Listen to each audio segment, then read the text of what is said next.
What's going on, world? And welcome to Clearing the Wreckage podcast. It's the voice and your host, Kareem A. Rashid. Yes, and once again, I don't know what you got going on. You could be on the toilet or you could be getting off the toilet. Hell, for all I know, you could be wiping your tushy. But I know that I'm ready, and so I hope that you're ready to clear the wreckage. Yes, indeed. What's going on with you today, my Wreckage Clearers? Hey, I'm a little late walking into the coffee shop, but you were so patient. You decided to wait on me. You said, you know what? I'm going to go ahead and wait on Kareem because he always has something good to tell me.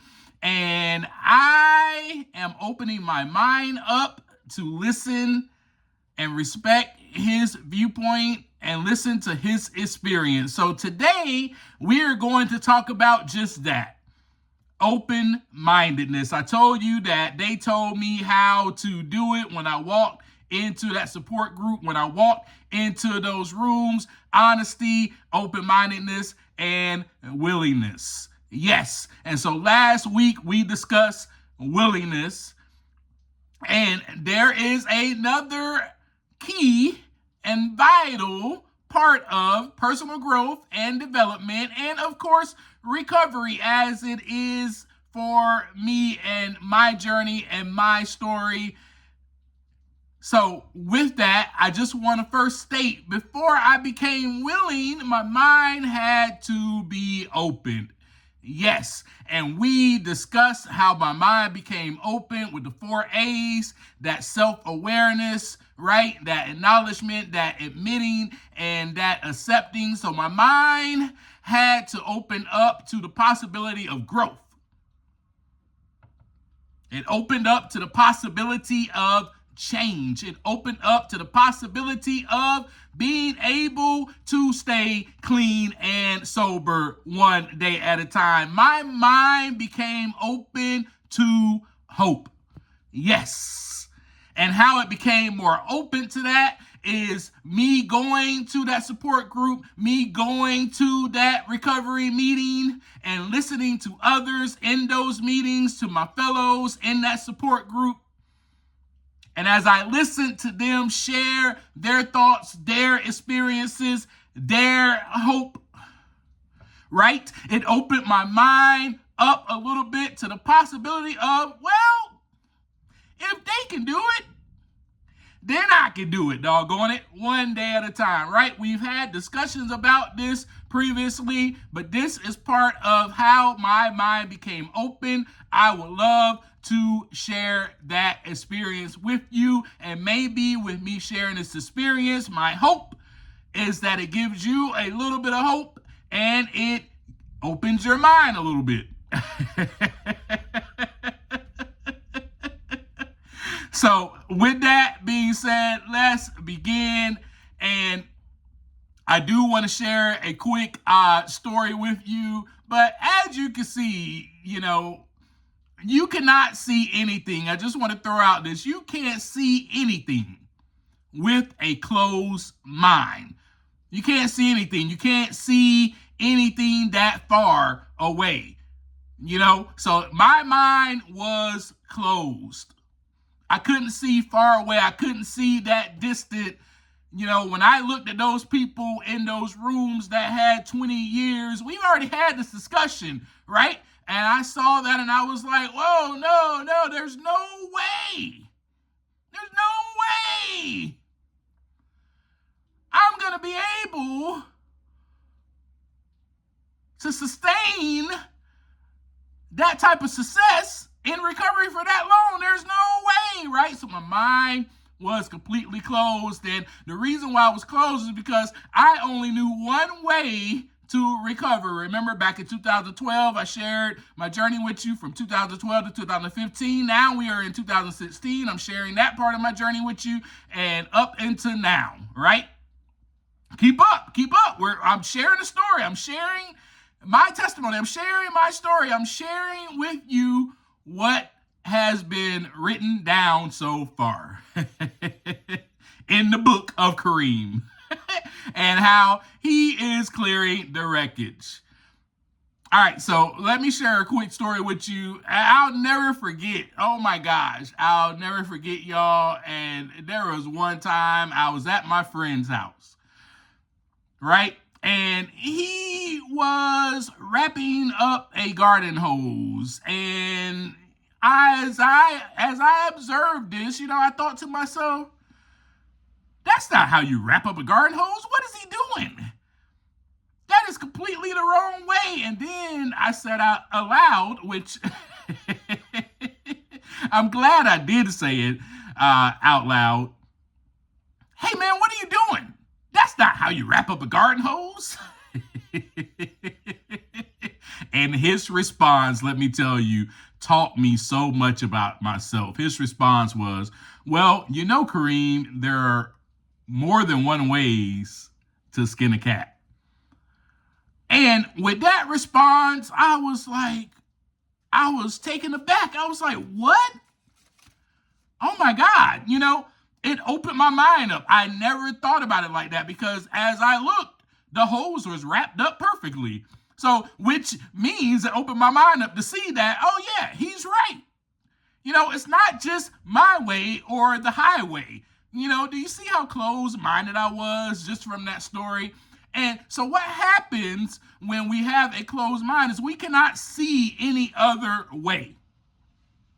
Right? So the way that we are doing things, the way that we have been going about our life, the way that we have been walking on our journey is the way that we are supposed to go. And next week we're going to dive more deeper into this because we're going to talk about more aspects of life, and how our mind needs to become open because it is key and it is vital to just simply growing up, to personal growth and development and maturity. I am here to show you how I have been growing up, to share with you how I have been growing up, how I have been learning to grow on a personal level, how I have been learning to develop, how I have been learning to clear the wreckage, and how I've been learning to have, is particularly with this episode, an open mind. Yes. See, I was taught a certain way to wrap a garden hose. And I thought, well, this is the way that you're supposed to do it because this is the way that I was taught. So the way that I was taught is the only way to wrap a garden hose for everybody on planet Earth. Man, get the heck out of here with that, Kareem. Your mind is closed. I wonder if you think that way about certain things in your life, certain things that you were taught. I wonder if you still are thinking that way and you're going, if nobody is doing it this way, then they are wrong. That is my question to you today.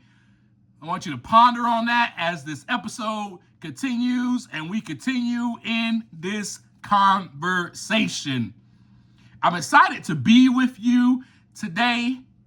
I had to take some time. I just want to share it with you real quick. I had to take some time and, take care of myself this week.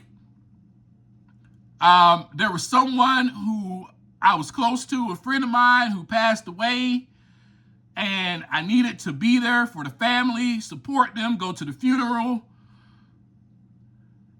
And so my mind was kind of not in a place where I could come to you and share this experience with you. So I had to take some time away. So before I started this conversation with you, before I met you at our coffee shop, I needed to go work out. I needed to clear my mind. I needed to focus. I needed to become present, as we talked about before. And I needed to get into my bathtub and fill it with a little bit of Epsom salt. And I needed to focus on becoming present and meditate a little bit, not to escape. This meditation that I did today was to hone in on what it is that I need to say to you, but to hone in on the present moment. Yes. And so I am excited right now. And I want to share with you that in my addiction to alcohol and substances, I thought this is the only way. See, what I thought was this is the only way to freedom. This is the only way to escape. This is the only way to not have any more pain. This is the only way for me to soothe. This is my only relief. The only way. This is all I know. So again, let's go back to the analogy of the baby, because that is who I was. I was a baby.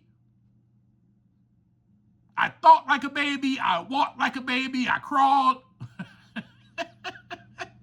So let's go to that analogy, shall we? So all the baby knows is that the breasts or that bottle or that pacifier is going to give them some kind of relief. Woo, hold on now, don't let me start preaching to you up in here. So when I was in pain or when I was irritated, right, I needed the bottle. I needed some type of substance. I needed sex. I needed whatever it was to give me some type of relief at that moment. The only thing I knew was I do not know how to sit in these moments without escaping it. So as the baby goes, hey, mom, I need your breasts. Hey, I'm in pain. I need the bottle. Hey, you know, I'm irritated here. Can you please come and help me? Please come and save me.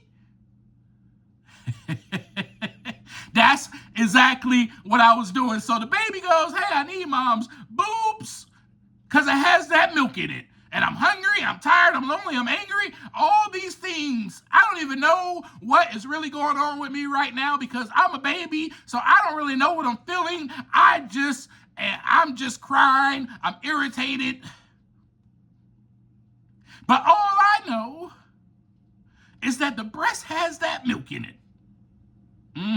The bottle has that milk in it. The pacifier has similarities to the nipple. So when they give me that, I can latch upon that.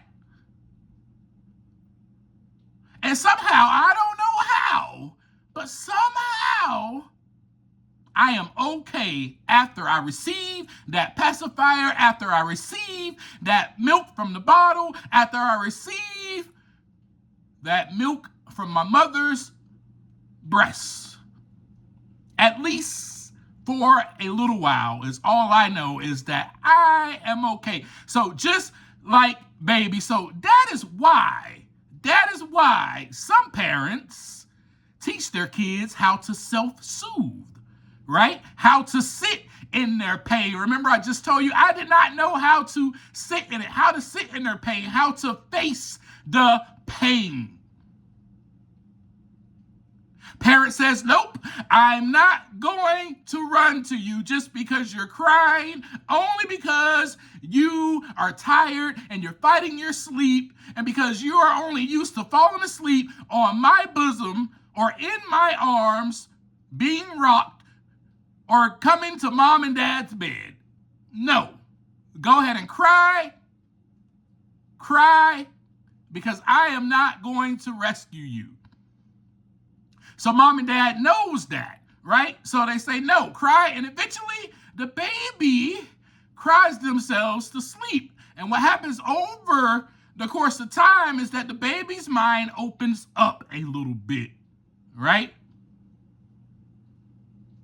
Their mind opens up a little bit. They say, well, I guess I may not need mom's bosom right now.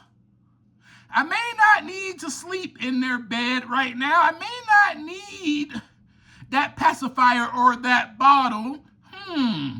It seems that I'm still okay without all of that right now. Maybe there are other ways to actually deal with this pain. They learn that. And then they learn, well, this too shall pass. Their mind opens up a little bit. So I'll just cry for a little bit. But I realize that mom or dad are not coming to rescue me this time. So I'll cry for a little while, and I will use the only tool I have to express my emotions as a little baby, which is to cry. And I'll just fall asleep. Right? So I'll fall asleep in a little while, and I will be okay. All will be okay. It will only be a little pain for a moment, but I am okay without that bottle, without that pacifier. I'm okay without mom picking me up. I'm okay without sleeping in mom and dad's bed. I'm okay sleeping in the crib by myself. So as you can see, their mind becomes open to this new idea, this whole new concept. I am no longer addicted to mom's nipple. I'm no longer addicted to mom and dad's bed, the pacifier. I can survive without that. I am okay. I will be okay. So just as it is with recovery or personal growth and development, as it is with recovery, it broke the cycle of addiction for me. It broke the obsession to drink. It broke that. And it breaks it because, see, with the closed off mindset, it keeps me in that cycle of addiction. So the closed off mindset was, hey, you know what? All I know is that mom is coming with the breasts, the nipple, or the pacifier when I'm crying. So all I know is when I'm in pain, all I know is I got to escape this. I got to reach for the bottle. Right now, I need to drink to get out of this moment so that the pain can go away. I know that it relieves my pain. Close mind. So with the open mind, it breaks that cycle. So I did not know there were other ways to deal with my pain except that. I did not know that I could cry. Do we need to go there? We had a conversation about that before. Remember, I was taught, hey, men do not cry. Better not be crying, better suck that up, or I'll give you something to cry about, boy. That is how most of us as men are taught. And I know that there's women listening to this and not trying to exclude you, but this is my journey, my story. So I did not know any other way, y'all. So open-mindedness allows for a willingness to come in, right? To come in, and when that willingness comes in, it brings about a willingness to change and escape the mental trap. Just as it was with the baby, when their mind becomes a little bit more open, they go, oh, you know what? I could just sit here and cry, and I'll just fall asleep and everything will be okay. You know, it'll only be a little pain for a moment. They start to realize that it's just going to last for a little moment and I will be okay. So in learning to self-soothe, the kiddo or the baby learns those new ways, right? Those new concepts, those new ways to adapt on its own. And when the baby actually really needs his parents, right? The baby will then learn different ways to express their needs, different ways to cry. They may use a different tone. Now, of course, the parents can and will be able to differentiate the sounds of the baby or the sounds that the baby makes, right? So in other words, the baby begins to learn what they can control, what they cannot control. So earlier, as I described, okay, you know what? Mom's not going to come to rescue me this time. I'll just cry for a little bit, then I'll go to sleep. They learn, okay, I can't really control this. And they learn what they can control. I can control the way that I make a sound, the way that I cry, so that if I really do need mom or dad, they will come. You get what I'm saying? Okay, so when I cry like this means, hey, mom, dad, I'm tired. So when I cry or moan like this, I just need your attention. So when I make a sound like this, I need my diaper change. Or, when I cry like this, that means that I'm tired. So then the baby begins to acknowledge when it needs help from their parents and when he or she does not. So open-mindedness facilitates acceptance of help, or I should say it facilitates or even brings about the asking of help. Yes. So as it was with me at that time in my life, it facilitated this kind of acceptance of help or the asking of help. Open-mindedness promoted, and it promotes a new way of thinking. It promoted in me, hey, this is a new way of thinking, right? The pain will only last for a moment, right? Remember, for the baby, they learn a new way to think. Okay, so mom and dad will not come to me when I cry like this, because they know that I don't really need anything from them. Mom and dad comes to me when I really do need them, though. So in other words, for me, it enables me to see how my distorted thinking has led to failure, right? So my distorted thinking was, oh my gosh, I'm in pain. I must escape this, right? So it helps me to accept the alternative viewpoints, alternative ways to adapt for a sustainable way to live a healthier life. Now I know, okay, you know what? I'm in a little bit of pain, but this will subside. This will subside. Let's go back to the baby a little bit. So the baby realizes what actually works, okay? So as it was for me, I realized what actually works. So the baby realizes what actually works. And with that, I believe that trust is built, right? They begin to know that their parents will always be there when they are really in dire need. So that then increases the likelihood for success.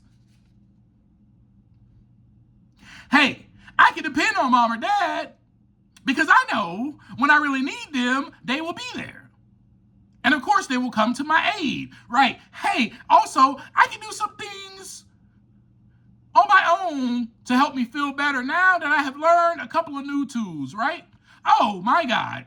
You know what I realized? Here's this little toy thing right here. In fact, dang, I got several of these things that I can actually put in my mouth, that I can actually reach for, and I can soothe myself.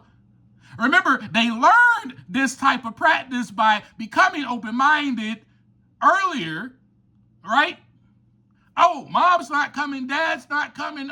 Okay, you know what? I can cry for a little bit. Everything will still be okay. It builds trust. They realize that mom and dad have actually gave me some tools here. They gave me some toys. They gave me some things I can put in my mouth.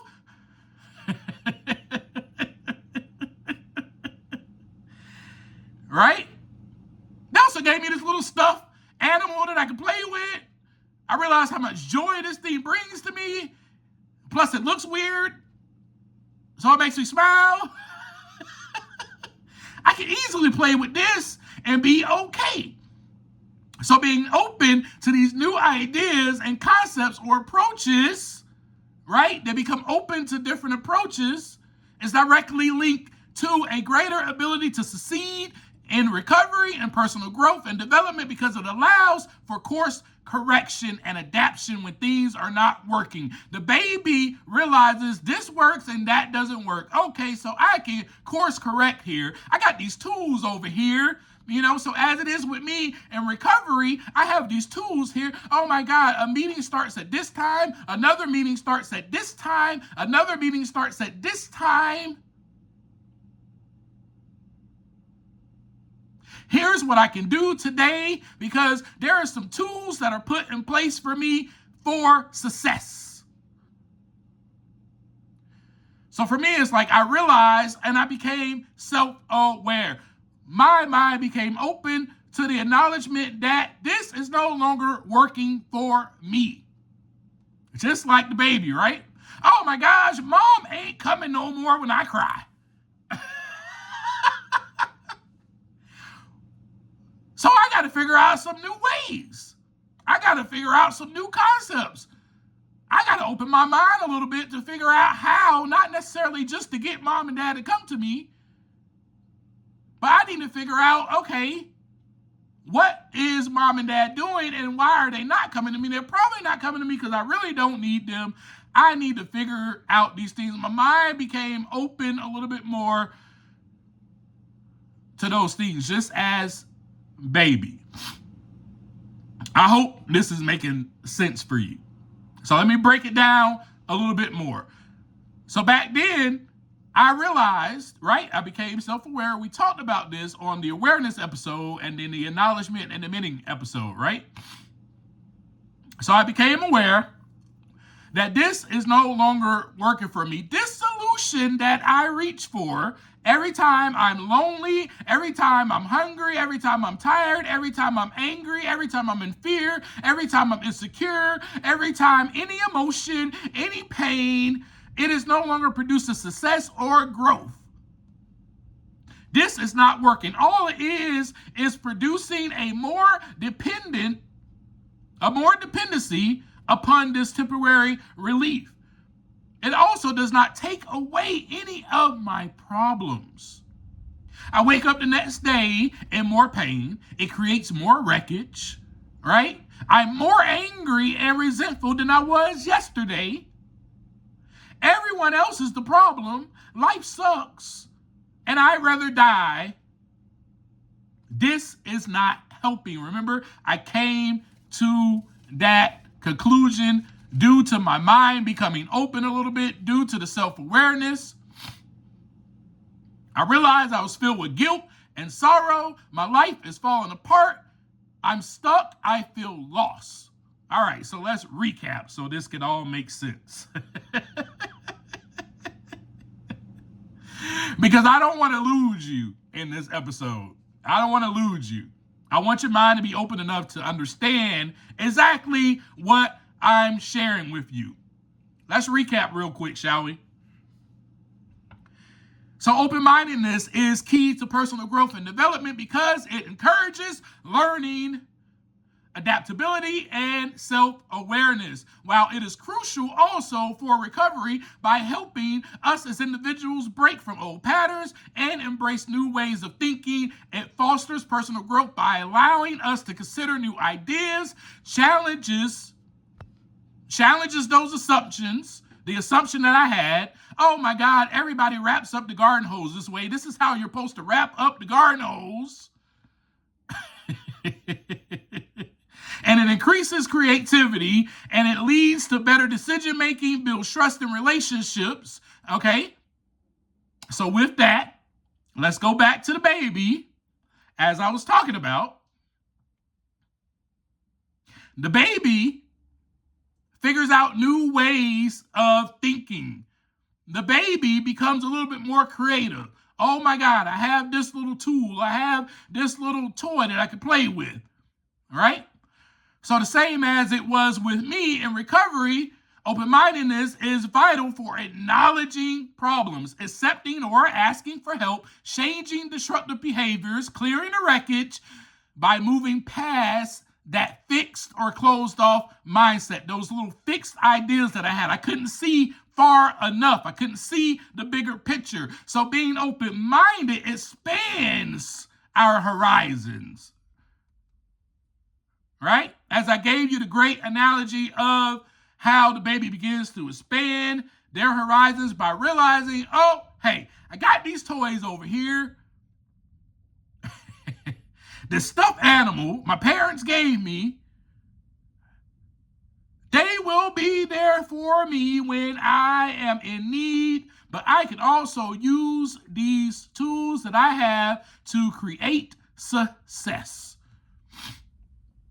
Right? I can seek out and consider new ideas and perspectives. So let me seek out this little stuffed animal. Maybe this little stuffed animal that they gave me will produce a little bit of joy, produce a little bit of happiness, will probably take my mind off of what is irritating me. So as it is with recovery, if I go to this meeting, maybe it will take my mind off of what is irritating me. If I decide to actually give to someone else, it may take my mind off of what is irritating me. You understand what I'm saying? So the baby seeks out and considers this new idea, this perspective. I don't know. Maybe this will work if I put it in my mouth. You know how babies put things in their mouth all the time? Maybe this will work if I put this in my mouth. This little animal looks weird and somehow it brings me happiness. Right? So this has broadened my understandings of my world a little bit. It expands their horizons. I have more options than just my mom's breasts, pacifier, or bottle. I have more sustainable options. Like I can go to the support group like my therapist suggested. I don't know. Maybe that will work. Maybe I can start by imitating what I saw them do on that movie. Maybe I can clean my closet out just like they did. Y'all hear me? Maybe I can clean my closet out just like they did on that movie. Maybe I can go in there and do exactly what they did. I don't know. Maybe this will work.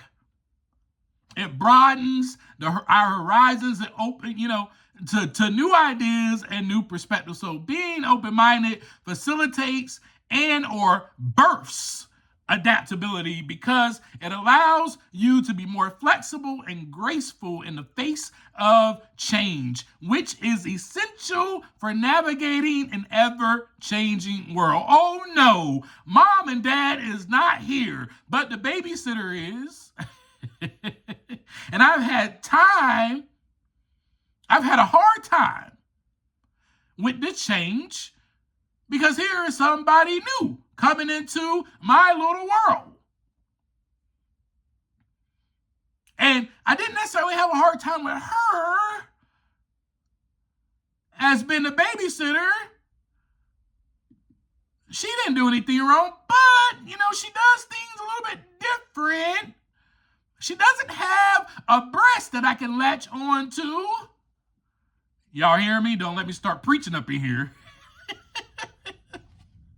She barely knows how to hold me correctly. Sometimes she doesn't even know whether to give me the bottle if I'm sleepy. But I guess I can adapt because I can show her my different sounds. Kind of like how I do with mom and dad. Or I can just grab one of my toys. Either way, I am self-aware and realize that this too shall pass and I will be okay while mom and dad are away. It's okay to go to a different support group. Yes, your therapist suggested this. It is okay to go to a different support group. It is okay to listen to others. Maybe they know something that I don't. Well, who would have thought? Well, no, Kareem knows everything, right?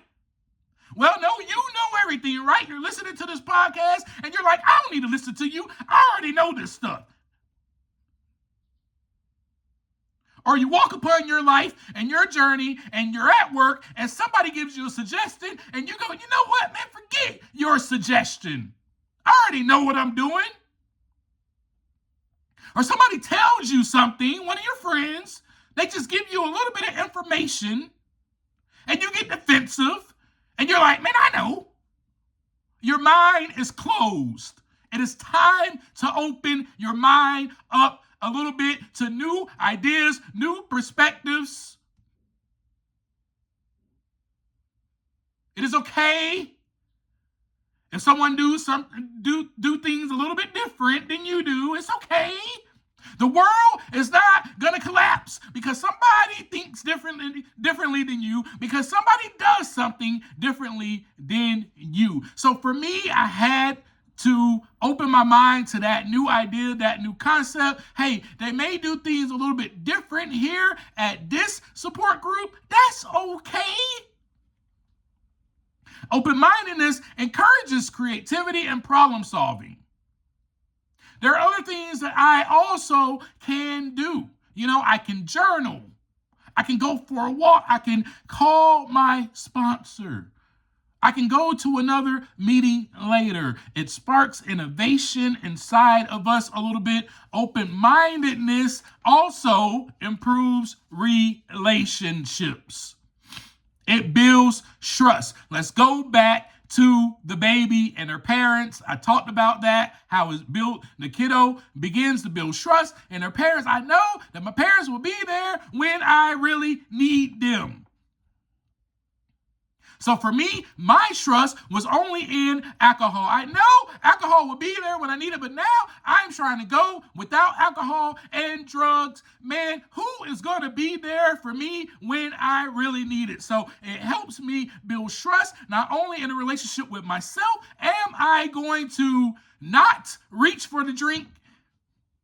But it helps me build trust in the Most High. Yes, your higher power, God, has many names. I choose to call it the Most High God. And improve my relationship with the Most High because it helped me to know that, man, my higher power, God, has always been there for me every time I needed God. God was there. It opened my mind to come to that realization, to come to that awareness that, hey, I'm still here. Hey, I'm still alive. God has rescued me from so much. Why wouldn't God rescue me from this? Just like baby, mom and dad has been there for me all this time. Why wouldn't they be there for me when I really need them? It builds trust and improves your relationship with your higher power, with God, with the Most High, God, with the Creator. So it helped me to understand and respect the viewpoints of others also, which gave me a deeper connection to my Creator, to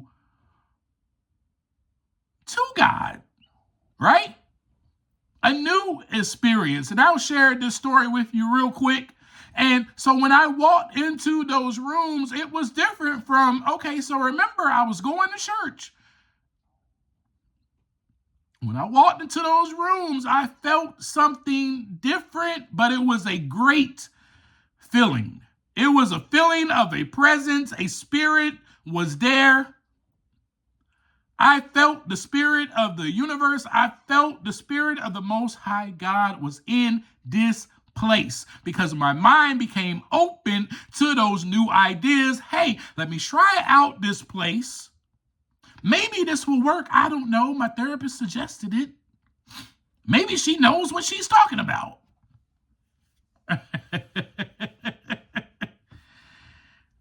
So it opened my mind up to that, and it also refined my own belief system.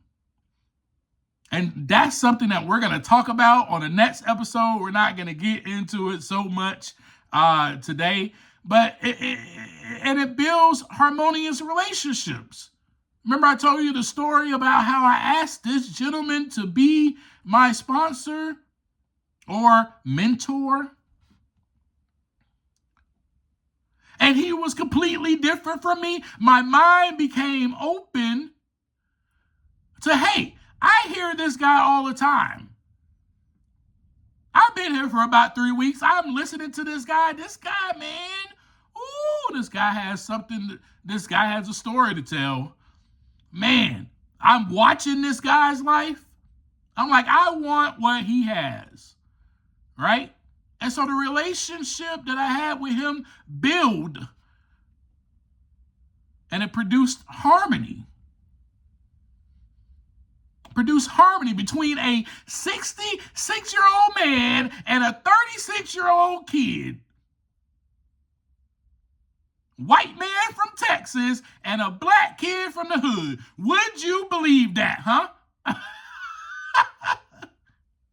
I was able to have a harmonious relationship with this person because of my mind becoming open. You cannot have a good relationship with anyone on this earth if you have a closed mind. If you think you are the end all be all, you know it all, then you're going to argue, you're going to defend, you're going to be right about everything, and nobody can get along with you. Nobody would not even want to be around you.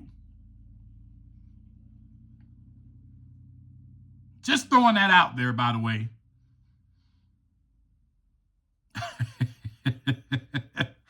That's pretty much all I got for you today. Just remember that being open-minded increases self-awareness, because then you'll be able to question yourself, right? I was able to question myself. We talked about this on being honest. Then I was able to check my motives. I was able to question my motives. I was even able to question my own biases, my own assumptions. And so next week, we'll dive deeper into more open-mindedness in terms of cultivating this in all aspects of our lives to clear the wreckage, right? We're going to talk about how I've cleared the wreckage of my confirmation bias and all those things, right? And so we'll get a little bit deeper into that. Being open-mindedness, we've already recapped. So becoming open-minded is vital and key to personal growth and development, because you're able to grow by the help of others, by the help of community, by the help of God. If you're not willing to listen, if you're not willing to have your mind open up a little bit, you will still be stuck. You will still be in the cycle of addiction. You will still be doing the same things. Listen, I got a story to tell next week. Whew! And you're going to see how closed-minded I still was. My mind was becoming open, but I still wanted to keep it closed because I still thought I knew everything. And I can't wait to share that story with you next week. Anyway, until then, as I always leave you, take some time to look inside so that the wreckage can begin to clear. Peace.